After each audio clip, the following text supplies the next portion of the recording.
Hi, what's up everyone? This is a review on the Nike Hyperdunk 2011 Elite, which is definitely an older model and it's been out for a long time now. But one of the reasons I'm doing the review is because the shoe is still readily available. It's starting to hit outlets and sites like eBay for well under retail. So that's one of the reasons that I'm doing the review. A second reason is when I looked into the shoe for myself, I basically looked on YouTube, which is, shoe reviews now are done. People do a lot of video reviews like Nightwing and the guys at Kick Genius, which are, they can give you a lot of things through video that you wouldn't get from the traditional, written reviews, which is how it was done back in the days of like Professor K, and we still see those things on eBay and even Nightwing does his written reviews. Anyway, on YouTube, there's a guy, I think his name is DJ Pro Sync, and he did a review on these, basically just trashing them because they cost $200, which is crazy. And I got these for well under retail, so that's gonna factor into the value. But he basically trashed them, and then I looked at like Soul Collector and eBay blog, and they got like an A+. So I was like, Nightwing and Kick Genius didn't really review these, and those are the two guys, the two shoe reviewers that I kind of trust the most. So it was hard to really gauge if it was worth it or not to purchase these. So I did find a pair on eBay in my size, so I ended up getting them and played in them. So let's do a little breakdown of the shoe. First of all, there is a heel and forefoot zoom. I think eBay lists them as having a full-length zoom unit, which is, I don't think that's true, but they make mistakes. Heel and forefoot zoom. Okay, you have your Phylon midsole, flywire upper. You can see the flywire strands, throughout the shoe, and the carbon fiber shank piece right here, the bottom. Okay, and then the carbon fiber heel clip, which is kind of serves as a it works like a little bit like the Sprint frame from Adidas, right?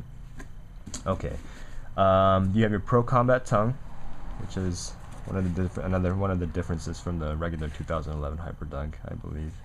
And then the Kevlar laces, and it actually says Kevlar on the lace end. I don't know if you'll be able to see that. Yeah, it's probably not going to focus, but the laces do have Kevlar strands running throughout them. And if you look at some of Nightwing's reviews, he mentions that Kevlar is designed to make the laces less stretchy when you do those really hard, explosive movements. So it will keep your foot kind of locked in place more than your typical regular laces. And like him, I don't know how much of that is actually, true, or how big of a difference it really makes. So that's something to keep in mind for these. So let's get into the performance aspects. Okay, let's start with traction at the bottom. Soul Collector said the traction was pretty amazing, and I would say it's dependable. Okay, and when I say dependable, I mean it lets you do what you want to do. I call this the WWH test, which is basically a where, when, and how. So does it let you move where you want to move, when you want to move, and how you want to move? Okay, and when I was playing throughout my games, it definitely did. It let me move wherever I wanted to move, when I wanted to move, and how I wanted to do it. You know what I mean? So if I wanted to make a hard cut or like a soft movement, if I wanted to go left, right, back, forward, whether I'm pushing off or coming from a standstill, whatever it was, the traction was dependable. You're gonna have to wipe every now and then, and that's true for every shoe that I play in, where I play. But when you're wiped, traction is gonna be amazing, and they squeak a lot. If that's something that's important to people, they squeak a lot. That's something that I noticed as well. Okay, cushioning, you have your standard, heel forefoot zoom. And if you like heel forefoot zoom, you're gonna like these. There's not much more else to say. Some people like the foam cushionings, and some people like the air based. So if you like that zoom combination, these are gonna be fine. They're responsive and bouncy and springy and comfortable. So That's about it for that. The fit is true to size, so if you're go with your standard size, whatever you typically wear in your Nike basketball shoes. In terms of fit and comfort, though, they are comfortable for probably the shorter duration, but the more you play in them, for me, I got a hot spot right here on the left side. Now this is probably going to depend on how often you cut in a certain direction. So I typically go to my right, and I'll only go to my left unless if they give me the opening. But I felt the hot spot right here. I didn't feel it on the right side. This is about where your pinky toe is, okay? And that might be due to the design of the upper. It is a relatively thin. That was one of the faults that DJ Pro Sync had mentioned, is the upper is just very thin. It's like this kind of one single layer, and that's really all you get. So I did experience a little discomfort there. But I did, that was like, I think probably the 4th or 5th game when I started feeling that. So, if you're playing for a couple of hours, then you might notice it at that point. Another problem for me, and this is not true, this is true for a lot of shoes actually, is the top of my right foot. I have some pain there, and I felt that in the Hyperdunks as well, when the lace pressure, even with the flat laces. The tongue is really thin. That's another fault that DJ Pro Sync had mentioned, is the thin tongue, and I felt some discomfort right around this area where the laces get tightened. Again, that's a problem in other shoes as well, like the Adidas Roses I have, and other Jordans and Nikes that I played in. So that's not a knock on these, but it is something to consider if you're going to be playing in extended runs. Ventilation is about average. There wasn't anything phenomenal about it, but there wasn't anything like really bad. And you can see that the tongue is the Pro Combat tongue.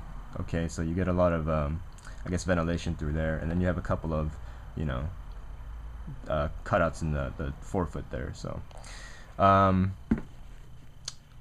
there wasn't any moment when I looked down at the shoe when I was playing and said, oh my god, like I can feel the airflow, it's amazing, right? But there wasn't a moment when I looked down and said, man, my feet are really sweaty right now. So again, ventilation is about average. Nothing crazy good, but nothing terribly bad. Heel to toe transition is pretty good. That's one of my kind of important features in a shoe that I look for, because I like to run a lot, and getting out to run in these is just one of the best parts of the shoe. For fast breaks and getting back on transition D, it's just it's one of the best parts of the shoe, and I really enjoyed that aspect. Okay, so I think because of the overall design, and I think it's probably better for runners and slashers, people who like to really get out and move. I rarely post up, and I did a couple of times in these, and they were fine, but I'm not really a post up specialist, so I'm not sure how it would work for the big guys who like to do the work down low. And a couple of other things, the last two things. Value. So this is a big part of DJ Pro Sync's review. Is honestly, the retail price is $200, okay? And if you're paying retail, I don't think they're worth it, okay? I would definitely agree with DJ. It's just not worth it. Like, I never looked down at these when I was playing and said, yeah, I feel like I'm playing in a $200 shoe. It's worth every penny of the $200. Because of the discomfort in the left side of my foot and on the top of my right side of my foot, and just and you have to wipe still, that's gonna happen with every shoe. But there are shoes that perform similarly well at a lower price point in terms of retail. So definitely not worth the $200. Okay, now I got these used on eBay for well under retail. So if that's the case, then the value is well worth it to me. Okay, so if the question is, would I buy another pair, which to me is one of the the key questions to see if the shoe is really a good performer and the value is good, I would definitely buy another pair if they were available at maybe half of retail, and they are available at some outlets and other stores and online as well. So if that's the case, if you're gonna get them for well under retail, I think they're well worth it. Okay, thanks for watching, guys, and if you have any questions or anything, ask in the comment section, I guess, and I'll get back to you as soon as I can. Thanks, everybody.